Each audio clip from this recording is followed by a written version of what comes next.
বেলাল রাদিয়াল্লাহু তাআলা আনহু মদিনার সবচেয়ে গরীব সাহাবী। বিশ্বনবী বলেন, আনফিক বেলাল, ও বিলাল তুমিও দাও। আপনারা কি জানেন বেলাল রাদিয়াল্লাহু তাআলা আনহুর সম্পদ কত ছিল? বেলাল রাদিয়াল্লাহু তাআলা আনহুর মূল সম্পদের পরিমাণ ছিল মাত্র একটা লুঙ্গি। একটা কি? এক লুঙ্গি যার মালিকানায় আছে তারে বিশ্বনবী বলতেন, দাও আমি বাড়ায় দিব, দাও বাড়ায় দিব। আরশের অধিপতির কোনো কমতি নাই।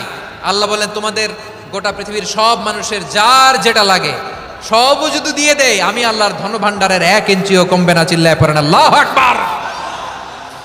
এজন্য আল্লাহ বললেন, মুতাসাদ্দিকিনা ওয়াল মুতাসাদ্দিকাত, দানশীলদেরকে আমি ভালোবাসি। 7টা চলে গেল। 8 নম্বরে আল্লাহ বললেন, ওয়াসাইমিনা ওয়াসাইমাত, রোজাদারদেরকে ভালোবাসি। আজকে রোজা রাখছেন? হ্যাঁ রাখছেন না? মাশাআল্লাহ মাশাআল্লাহ। সিয়াম পালন করবেন, সিয়ামের সওয়াব আল্লাহ নিজ হাতে দেবেন। 7 নম্বরে আল্লাহ বললেন, আল মুতাসাদ্দিকিনা ওয়াল মুতাসাদ্দিকাত, আমার প্রিয় বান্দা তারা যারা দান করে, দানশীল নারী এবং পুরুষ যারা দেয়, যারা দান করে তাদেরকে আল্লাহ পছন্দ করে। আপনারা দান করেন তো? হ্যাঁ, নাকি পকেট থেকে হাত বের হয় না? বের হয়। মুক্ত হস্তে দিবেন আমার ভাইরা, মুক্ত হস্তে। আল্লাহ সুদকে ধ্বংস করে দেয় আর দানকে বাড়িয়ে দেয়।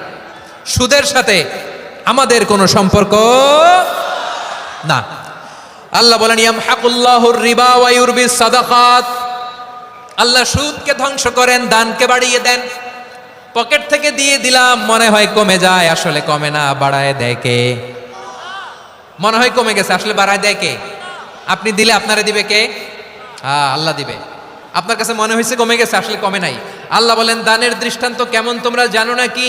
মাসালুল্লাযীনা ইউনফিকুনা আমওয়ালাহুম ফি সাবিলিল্লাহি কামাসালি হাব্বা আম্বাতাত সাবআ সানাবিলা ফি কুল্লি সুমবুলাতিন মিআতু হাব্বা ওয়াল্লাহু ইউদাঈফু লিমান ইয়াশাউ ওয়াল্লাহু ওয়াসিউন আলীম। আল্লাহ বলেন, সম্পদের মায়া ছেড়ে তুমি যে মসজিদের দান বক্সে দান করো, তুমি যে মাহফিলের এই অনুষ্ঠানে দান করো, তুমি যে গরিবের হাতে টাকা তুলে দাও, তোমার এই দানের দৃষ্টান্তটা হলো একটা চারা বীজের মতো।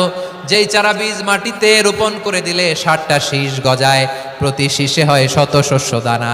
আল্লাহ যারে চায় তেমনি বাড়িয়ে দেয়, তিনি যাকে মন চায় তাকে প্রাচুর্যতা দেয়। সুবহানাল্লাহ, ওয়াসিউন আলীম। আপনি যে দান করেন এটার দৃষ্টান্ত চারা বীজের মতো, রোপণ করে দিলে এক বীজ থেকে 60টা শীষ গজায়। আমার ভাইয়েরা, বীজ রোপণ করলে শীষ বলেন না ময়মনসিংহ, এটারে কি বলে? শীষ। 7টা শীষ, প্রতি শীষে থাকে 100 শস্য দানা, 100 করে শস্য দানা, 700টা। তাহলে দিলে বাড়ায় দেয় কে? আল্লাহ বলে, এই বনি আদম আনফিক উনফিক আলাই, তুমি দাও আমি তোমারে দেব। এখন আপনি না দিলে আল্লাহ আপনারে দিবে? এবার বুঝে থাকলে বলেন তো, আল্লাহর কাছ থেকে পাওয়ার প্রথম শর্ত কি? আমাকে দিতে হবে, ঠিক কিনা? নম্বরে রোজাদারদেরকে আল্লাহ ভালোবাসেন, রোজাদার নারী পুরুষ। 9 নম্বরে হাফিযিনা ফুরুজাহুম ওয়াল হাফিযাত, যারা লজ্জাস্থানের হেফাজত করে, দৃষ্টির হেফাজত করে, অসংলগ্ন জায়গায় দৃষ্টি দেয় না, আল্লাহ তাদেরকে পছন্দ করে। ওয়াস-সাবিরিনা ওয়াস-সাবিরাতি, ধৈর্যশীল নারী এবং পুরুষদেরকে আমি পছন্দ করি। আল্লাহু আকবার। মুসলিমিনা মুসলিমাতি, মুমিনিনা মুমিনাতি, কানিতিনা কানিতাতি, সাদিকিনা সাদিকাতি। এবার আসছে সাবিরিনা সাবিরাত, ওয়াস-সাবিরিনা ওয়াস-সাবিরাত, ধৈর্যশীল। আমরা ধৈর্যশীল হতে চাই কি চাই না? আপনাদের ধৈর্য আছে? হ্যাঁ আছে। বিপদে ধৈর্য ধারণ করতে পারেন? আল্লাহ তাআলা তুমি আমার ভাইদেরকে ধৈর্য দাও, বলেন আমিন। ধৈর্য ধারণ করার শক্তি দাও গো মেহেরবান, আমায় দাও গো মেহেরবান, পড়েন আমিন। ধৈর্য ধারণ করার শক্তি দাও গো মেহেরবান, আমায় দাও গো মেহেরবান। বুকের ভেতর ব্যথার নদী বইছে অবিরাম, বইছে বইছে অবিরাম। সবাই পড়ুন, ধৈর্য ধারণ করার শক্তি দাও গো মেহেরবান, আমায় দাও গো মেহেরবান।